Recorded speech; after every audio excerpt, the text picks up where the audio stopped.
Bapak Ibu, saudara yang terkasih dalam Tuhan, puji nama Tuhan. Kalau pada saat ini kita masih diberikan kesempatan oleh Tuhan untuk menikmati hari-hari yang boleh kita lalui, dan hingga ujung tahun ini kita boleh menikmati kebersamaan dan semua karena Tuhan. Dan pada saat ini sebelum kita mengakhiri tahun ini, mari kita terus melibatkan Tuhan dalam kehidupan kita. Biarlah pada hari ini kita mau memberi hati kita, memberi hidup kita untuk datang menghadap hadirat-Nya yang kudus. Saya mengajak kita semua untuk datang kepada Tuhan. Mari kita tundukkan kepala kita, kita datang dengan segenap hati kita. Kita mau menyembah Tuhan. Kita patut bersyukur kalau kita ada sampai saat ini. Itu semua karena kemurahan Tuhan dalam kehidupan kita. Sebab segala sesuatu adalah dari Dia, dan oleh Dia, dan kepada Dia. Bagi Dialah kemuliaan sampai selama-lamanya. Sebab Dia adalah Allah yang setia, Allah yang tidak pernah meninggalkan kita. Dia melebihi apapun yang kita miliki di dunia ini. Dia yang selalu menunjukkan kesetiaannya dalam kehidupan kita, apapun kondisi yang saat ini kita hadapi. Saya mengajak kita semua untuk merenungkan sejenak akan setiap berkat pemeliharaan Tuhan dalam kehidupan kita. Mari kita mengucap syukur kepada Tuhan untuk setiap kebaikan-Nya dalam kehidupan kita sepanjang hari-hari yang kita lalui. Sepanjang bulan, sepanjang tahun ini, mari mengucap syukur secara pribadi untuk setiap kebaikan Tuhan dalam kehidupan kita. Terima kasih Tuhan untuk setiap kebaikan-Mu bagi kami. Kami mengucap syukur untuk setiap campur tangan-Mu, dan kami mohon ampun akan setiap dosa kami. Layakkan kami Tuhan untuk menyembah. Kita naikkan satu pujian. Bapa Kau setia.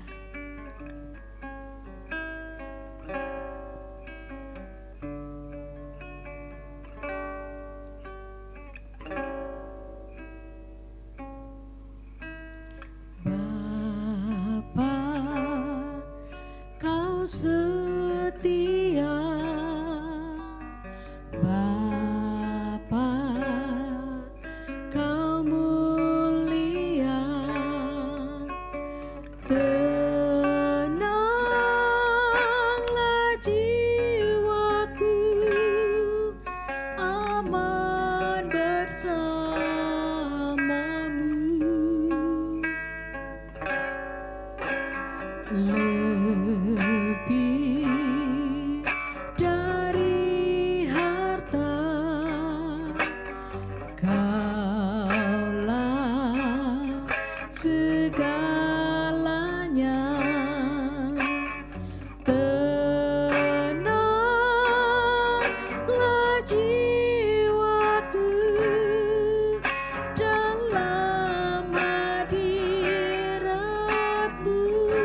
Katakan sekali lagi, Bapa Kau setia.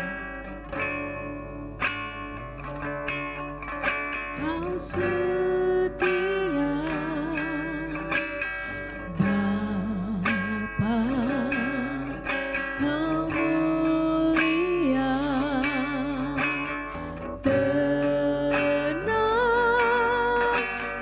jiwaku.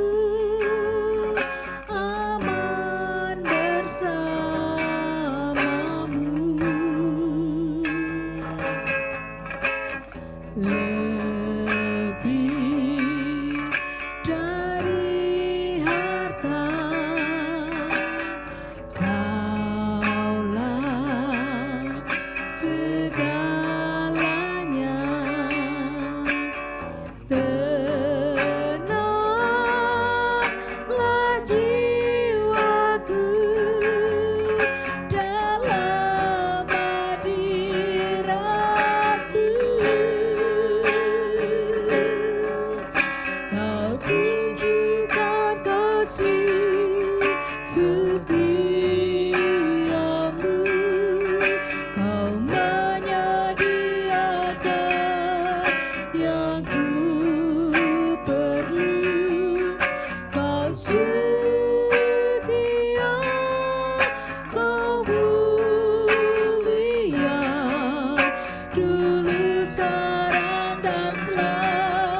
kasih setiamu,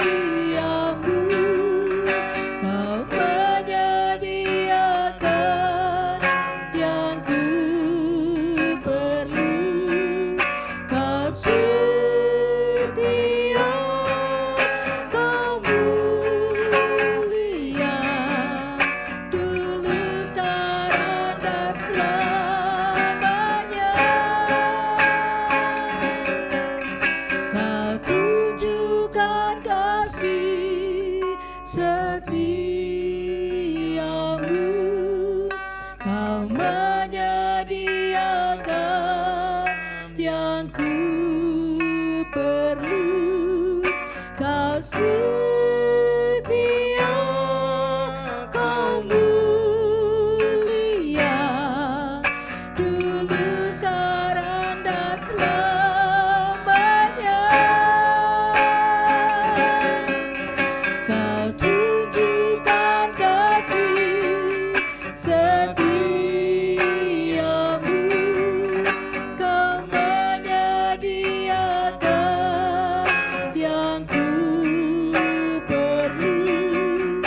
Kau setia, Kau mulia, Kau setia, Kau mulia, Kau setia,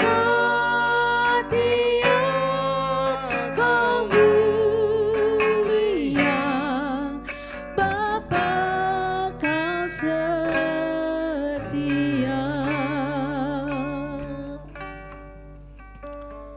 Sungguh Tuhan, Engkau Bapa yang setia, Engkau Allah yang mulia, Allah yang patut kami puji, kami sembah, kami muliakan di dalam nama Tuhan Yesus. Sungguh kami sangat bersyukur karena kami memiliki Allah yang seperti Engkau. Kami rindu Tuhan untuk terus memuji, memuliakan Engkau. Kami rindu untuk terus menyembah-Mu Tuhan. Namun terlebih dahulu ampuni setiap dosa kami. Ampuni setiap kekurangan kelemahan hidup kami. Biar kami boleh dilayakkan untuk menyembah-Mu Tuhan. Mari Bapa, biarlah Engkau menguasai setiap hati kami yang saat ini bertekuk lutut di hadapan-Mu, rindu untuk memuji memuliakan Engkau, rindu untuk menyembah Engkau, rindu untuk menaikkan setiap permohonan kami di hadapan-Mu Tuhan. Layakkan kami, biarlah kuasa Roh Kudus menguasai setiap kami yang saat ini menghadap hadirat-Mu Tuhan. Kami menyerahkan seluruh kehidupan kami dan kami siap untuk memuliakan Engkau. Di dalam nama Tuhan Yesus kami sudah berdoa dan mengucap syukur. Amin. Bapak, Ibu, Saudara yang terkasih dalam Tuhan, mari kita terus bersukacita di hadapan Tuhan. Besarlah Tuhan dan sangat terpuji, dan kebesarannya tidak terduga. Biarlah kita terus memuliakan nama Tuhan, mengagungkan kebesaran namanya.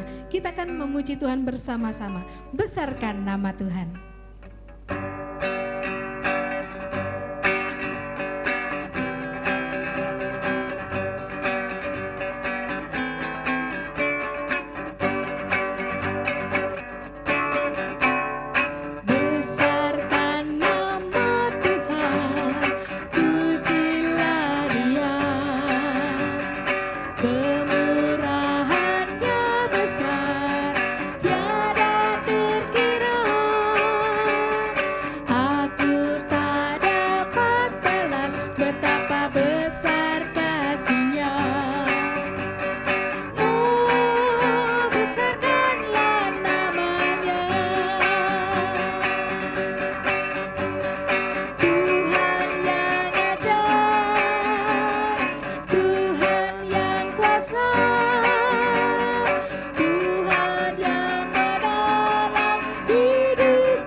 Tuhan yang ajaib,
kita sudah ditebus. Oleh sebab itu mari kita terus bersukacita di hadapan Tuhan, memuliakan namanya, menyembah Tuhan selalu dalam kehidupan kita. Bapak Ibu Saudara yang terkasih dalam Tuhan, di tengah dunia yang semakin sulit, mari kita terus menaruh pengharapan kita hanya di dalam nama Tuhan Yesus. Mari kita terus mengingat akan nama Tuhan Yesus yang selalu menguatkan kehidupan kita, supaya kita terus lebih kuat di dalam Tuhan dan terus berpengharapan di dalam Tuhan. Mari kita mendengarkan kebenaran firman Tuhan. Biarlah firman Tuhan yang kita dengar menguatkan iman kita untuk kita dapat menapaki hari-hari kita. Kita akan pujikan, ingat akan nama Yesus untuk menyiapkan kita mendengarkan firman Tuhan.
Shalom, selamat malam Bapak Ibu dan Saudara yang terkasih di dalam Tuhan.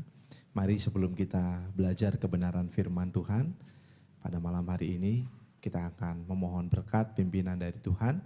Kita akan berdoa bersama-sama. Mari kita akan berdoa.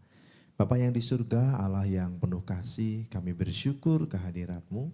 Oleh karena kasih setia Tuhan, oleh karena kebaikan Tuhan, kami boleh ada sampai malam hari ini. Kami bersyukur karena kami boleh kembali bersama-sama dengan keluarga kami, menikmati persekutuan doa bersama dengan keluarga.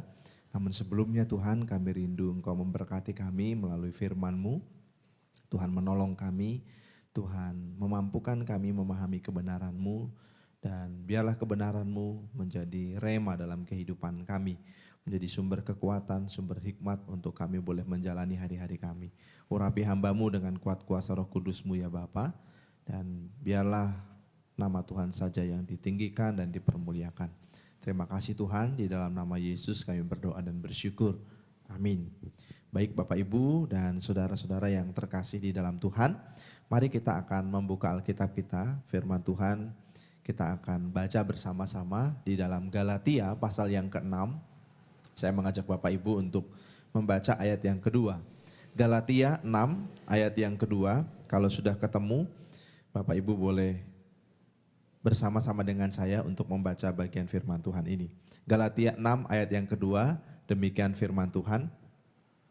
Bertolong-tolonganlah menanggung bebanmu, demikianlah kamu memenuhi hukum Kristus. Sekali lagi, bertolong-tolonganlah menanggung bebanmu, demikianlah kamu memenuhi hukum Kristus.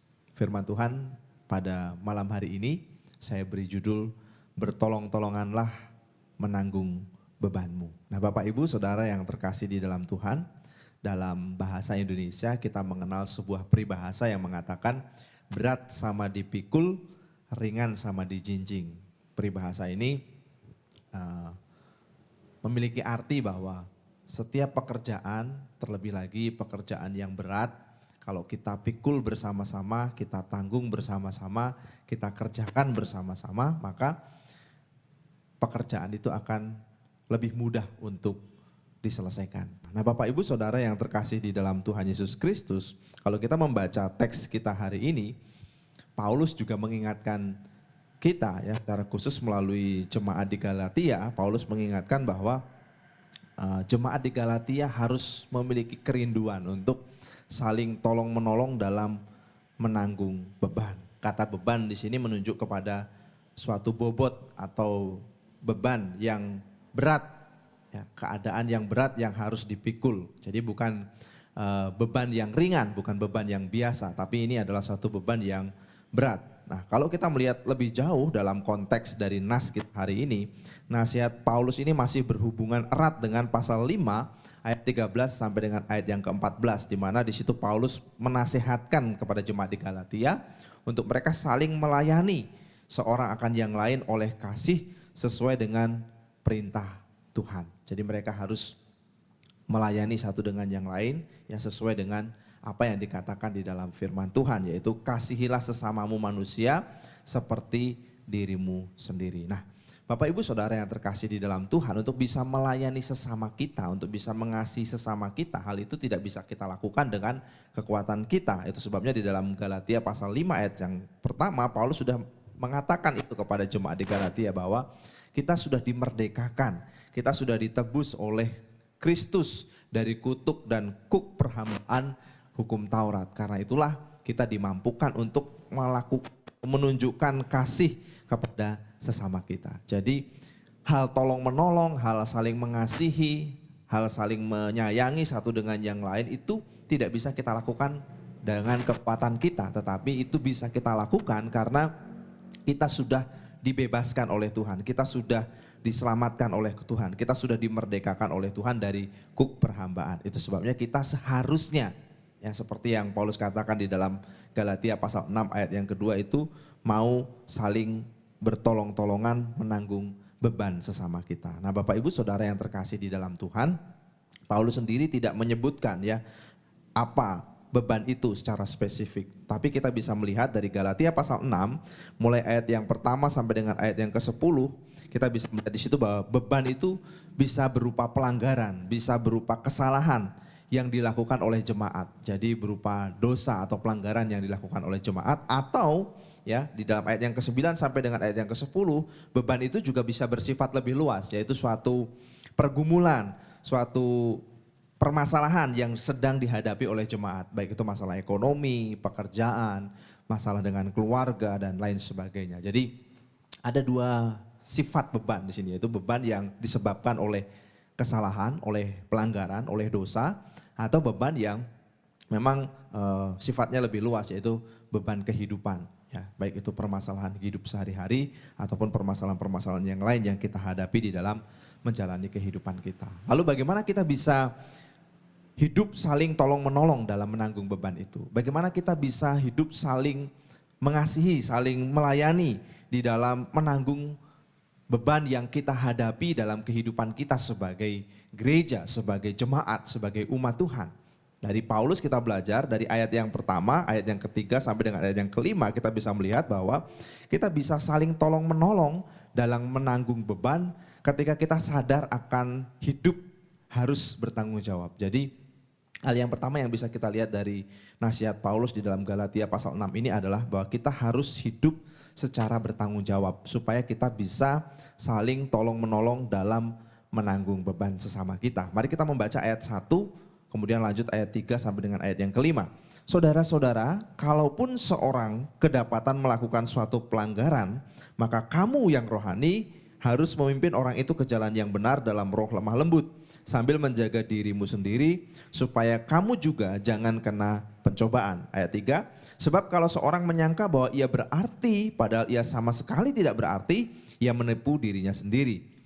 Baiklah tiap-tiap orang menguji pekerjaannya sendiri, maka ia boleh bermegah melihat keadaannya sendiri dan bukan melihat keadaan orang lain. Sebab tiap-tiap orang akan memikul tanggungannya sendiri. Nah, Bapak Ibu Saudara yang terkasih di dalam Tuhan, perhatikan ayat yang pertama. Di situ Paulus mengatakan bahwa kalau ada orang percaya yang kedapatan melakukan suatu kesalahan, yang kedapatan melakukan suatu pelanggaran, maka kita yang mendapati kesalahan atau pelanggaran itu, atau yang dikatakan oleh Paulus dalam tanda petik, kamu yang rohani, ya, maka kamu harus bertanggung jawab untuk memimpin orang yang kedapatan melakukan kesalahan itu supaya mereka berbalik kepada Tuhan dengan roh yang lemah lembut. Jadi ada tanggung jawab yang harus dilakukan, yang harus dikerjakan oleh kita sebagai orang percaya. Kalau kita mendapati sesama kita berbuat kesalahan, berbuat pelanggaran, maka kita yang rohani, kita yang mengetahui hal itu, kita punya tanggung jawab untuk membawa orang itu kembali kepada Tuhan. Dengan catatan yang dikatakan Paulus, dalam roh yang lemah lembut. Kita perlu menasihati orang yang berbuat salah dengan baik, dengan bijaksana, supaya mereka kembali kepada Tuhan. Tetapi tidak hanya sampai di situ, ya firman Tuhan juga mengatakan di ayat yang ke-1 itu bahwa kamu harus memimpin orang itu ke jalan yang benar dalam roh lemah lembut sambil menjaga dirimu sendiri supaya kamu juga jangan kena pencobaan. Jadi selain kita harus atau punya tanggung jawab untuk menasehati orang yang jatuh ke dalam dosa, ke dalam pelanggaran atau ke dalam kesalahan, kita juga punya tanggung jawab untuk menjaga diri kita sendiri supaya kita juga tidak jatuh kepada pencobaan itu. Jadi Paulus secara jelas sedang mengatakan kepada kita, sedang menasihati kita sebagai orang percaya agar kita tidak merasa diri sangat berarti. Kita tidak merasa diri sebagai orang yang paling benar, paling baik. Sehingga kita bisa membanding-bandingkan diri kita dengan orang lain. Sehingga kita bisa menghakimi orang yang sedang melakukan pelanggaran atau kesalahan. Menjadi sombong karena kita benar dan orang lain melakukan kesalahan. Tidak seperti itu. Paulus juga menasihatkan kita bahwa kita juga harus menjaga diri kita. Nah, Bapak Ibu Saudara yang terkasih di dalam Tuhan, bagian ini menunjukkan kepada kita bahwa setiap kita punya beban. Setiap kita punya kesempatan untuk bergumul dalam kesalahan. Setiap kita punya kesempatan untuk bergumul di dalam pelanggaran yang sama. Setiap kita punya peluang untuk kembali jatuh dalam dosa. Karena itulah jangan kita memegahkan diri. Ya, jangan kita merasa paling baik, paling sempurna. Tapi mari kita menyiapkan diri ketika kita melihat teman kita, saudara kita, keluarga kita jatuh di dalam dosa, jatuh dalam pelanggaran. Maka kita perlu menolong pergumulan mereka. Setidak-tidaknya kita bisa mendoakan mereka. Sehingga mereka bisa kembali kepada Tuhan. Selain itu, Paulus mengingatkan kita pun harus menjaga diri. Supaya jangan sampai kita jatuh ke dalam dosa yang sama atau pelanggaran yang sama yang dilakukan oleh saudara kita. Jadi kita tidak boleh menyombongkan diri. Kita perlu berhati-hati. Ya, ketika ada saudara kita yang salah, ada yang berbuat dosa, janganlah kita menghakimi mereka. Ya, tapi ingatkan mereka dengan kasih dan tetaplah menjaga diri supaya kita tidak jatuh ke dalam dosa yang sama. Lalu itulah tanggung jawab kita. Lalu yang kedua, kita harus saling tolong menolong ya. Bagaimana kita bisa hidup saling tolong menolong adalah ketika kita mengingat hukum tabur tuai. Mari kita melihat di dalam ayat 7 sampai dengan ayat yang ke-10. Di situ dikatakan jangan sesat. Allah tidak membiarkan dirinya dipermainkan. Karena apa yang ditabur orang itu juga yang akan dituainya. Sebab barang siapa menabur dalam dagingnya, ia akan menuai kebinasaan dari dagingnya. Tetapi barang siapa menabur dalam roh, ia akan menuai hidup yang kekal dari roh itu. Janganlah kita jemu-jemu berbuat baik, karena apabila sudah datang waktunya, kita akan menuai jika kita tidak menjadi lemah. Karena itu, selama masih ada kesempatan bagi kita, marilah kita berbuat baik kepada semua orang. Tetapi terutama kepada kawan-kawan kita seiman. Nah saudara, Paulus selanjutnya memberikan kita nasihat untuk kita mengingat hukum tabur tuai yang secara universal terdapat dalam dunia pertanian. Ya, Paulus mengingatkan bahwa apa yang ditabur orang itu akan dituai di kemudian hari. Ya, kalau kita menabur benih kacang ya pasti akan tumbuh tanaman kacang. Kalau kita menabur benih tomat ya pasti akan tumbuh tomat, ya pohon tomat. Tidak mungkin akan tumbuh pohon jagung atau pohon padi. Itulah yang Paulus katakan. Ya. Paulus mengatakan barang siapa menabur di dalam kedagingan, menabur dosa, ya dia akan menuai kebinasaan dari dosanya. Tetapi barang siapa menabur dalam roh, ya, ia akan menuai hidup yang kekal. Itu yang dikatakan Paulus di dalam ayat yang ke-8. Karenanya kita perlu memperhatikan kehidupan kita saat ini. Ya, apa yang saat ini kita tabur, ya, apa yang saat ini sedang kita tabur. Ya. Apakah kita menabur di dalam roh atau kita menabur di dalam daging.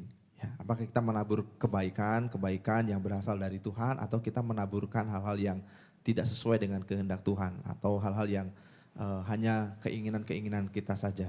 Ya. Itu kita perlu pertimbangkan. Nah, dalam hukum tabur tuai selain kita perlu memperhatikan apa yang kita tabur ya, maka kita juga perlu memperhatikan bahwa dalam masa menabur itu pasti ada masa menunggu ya untuk kita bisa menuai. Jadi tidak berarti bahwa ketika kita melakukan kebaikan hari ini, maka kita langsung akan menerima kebaikan hari ini juga. Ada waktu menunggu antara menabur dengan waktu menuai. Karena itulah Paulus menasihatkan kepada kita di dalam ayat yang ke-9, janganlah kita jemu-jemu berbuat baik. Karena apabila sudah datang waktunya kita akan menuai jika kita tidak menjadi lemah. Jadi ini ada waktu tunggu antara menabur dengan menuai. Nah, kita pasti menuai, tapi kadang-kadang kita merasa kita sudah menabur kebaikan, kita sudah melakukan kebaikan, kita merasa kok kita gak menuai kebaikan ya kalau kita tidak mendapatkan apa-apa atas apa yang kita lakukan. Nah, Paulus mengingatkan kita bahwa antara waktu menabur dan waktu menuai itu ada waktu tunggu. Nah, seorang petani yang menabur benih padi atau benih jagung, dia harus menunggu setidaknya 3-4 bulan supaya dia bisa menuai jagung yang ditaburnya itu. Atau padi yang ditaburnya itu. Nah, tetapi dalam masa menunggu itu, ya seorang petani juga harus mengerjakan apa yang dia taburkan. Artinya dia harus merawat padinya, dia harus merawat jagungnya, dia harus menyiangi dari rumput, dari gulma, dari hama, supaya padinya tumbuh dengan baik dan menghasilkan panenan yang baik. Demikian juga dengan kehidupan kita. Ya, kita sebagai jemaat dipanggil untuk tidak jemu-jemu menyatakan kasih kita dengan bertolong-tolongan menanggung beban.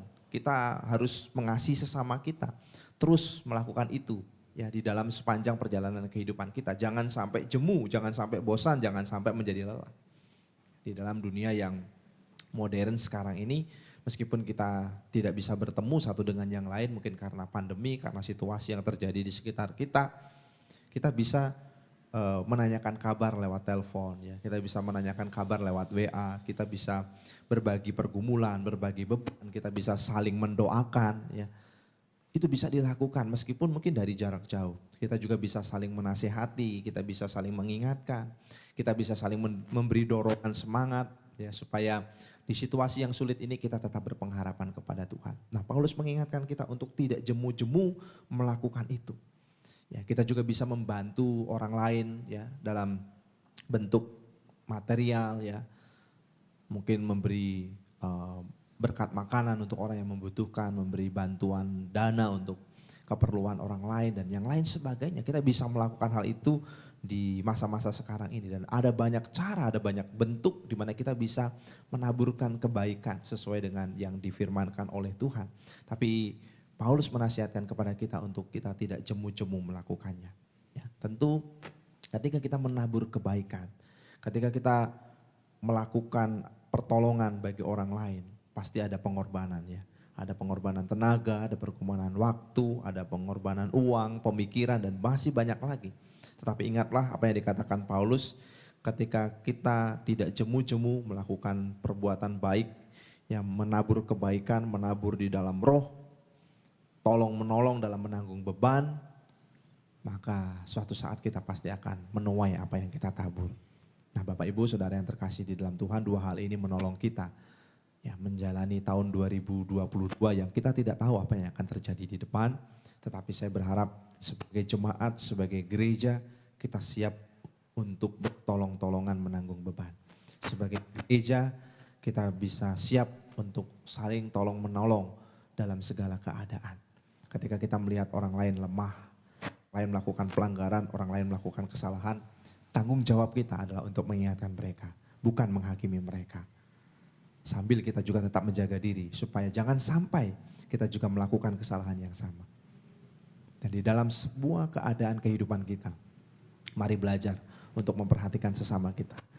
Untuk terus berkorban, belajar berkorban bagi sesama kita. Jangan jemu-jemu untuk berbuat baik, karena dengan demikian kita akan menuai hasilnya pada akhirnya nanti. Amin. Mari kita bersyukur kepada Tuhan, kita berdoa kepada Tuhan. Bapa di dalam surga, kami bersyukur kepadamu untuk kesempatan yang Tuhan berikan bagi kami. Malam hari ini kami rindu terus dikuatkan untuk kami bisa menjalani hidup kami, hari-hari kami di tahun-tahun yang akan kami lalui dengan berbagi, saling tolong menolong dalam segala keadaan yang kami hadapi. Meteraikan firman-Mu dalam kehidupan kami ya Tuhan, supaya kami boleh melakukannya dengan sukacita. Di dalam nama Yesus kami berdoa dan bersyukur. Amin. Bapak Ibu Saudara yang terkasih dalam Tuhan, sebelum kita berdoa bersama-sama, firman Tuhan mengatakan di dalam Yohanes 14 ayat 13 sampai dengan 14, dan apa juga yang kamu minta dalam namaku, aku akan melakukannya, supaya Bapa dipermuliakan di dalam Anak. Jika kamu meminta sesuatu kepadaku dalam namaku, aku akan melakukannya. Mari kita menyerahkan setiap pergumulan kita, setiap doa syafaat kita bagi bangsa dan negara, bagi kota kita, dan juga bagi pekerjaan pelayanan Tuhan maupun pergumulan pribadi kita masing-masing. Kita mau menyerahkan kepada Tuhan. Namun sebelumnya kita siapkan hati kita. Tuhan selalu menolongku.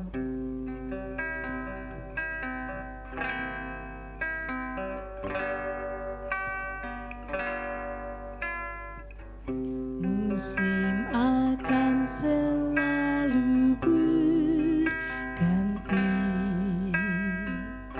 kasih Tuhan tetap abadi,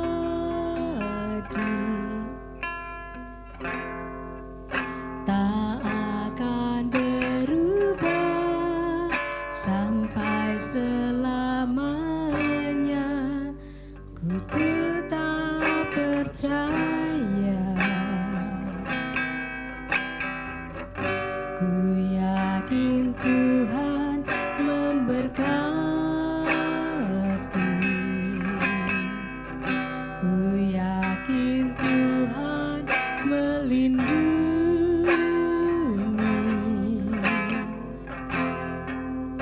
Burung di udara Tuhan pelihara,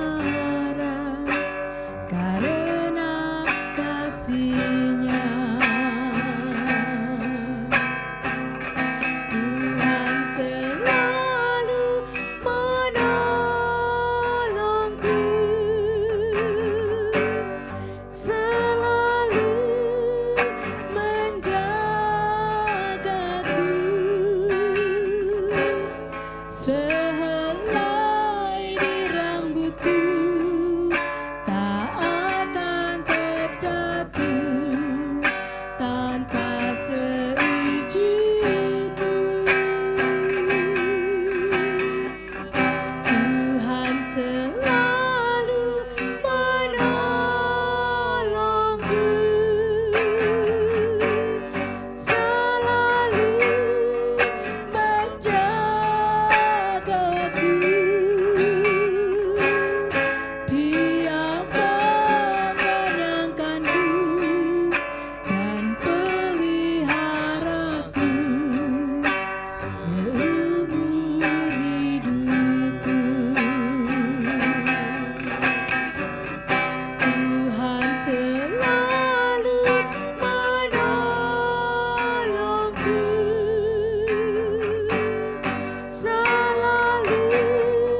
seumur hidupku.